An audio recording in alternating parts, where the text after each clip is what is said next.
Thought I'd share with you a quick view of our shade garden that we got started in the backyard.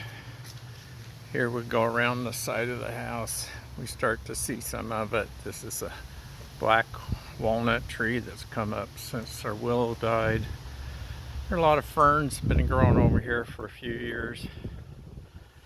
But over here we have one of the main features of the garden is this rope path that we wanders down to the yard.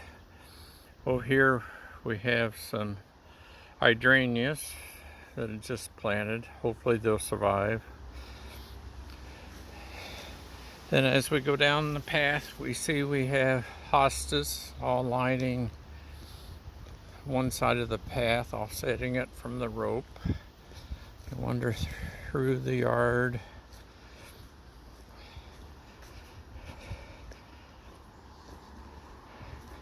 Trying to get a few plants going. This is Lily of the Valley. Here, this is what's left over of the daffodils. They need to be moved to the sun somewhere. Down here I have one of my favorite spots, my lawn chair where I can relax and watch everything grow. Here are a couple of hostas that are supposed to get extra big eventually. Just got them planted this year.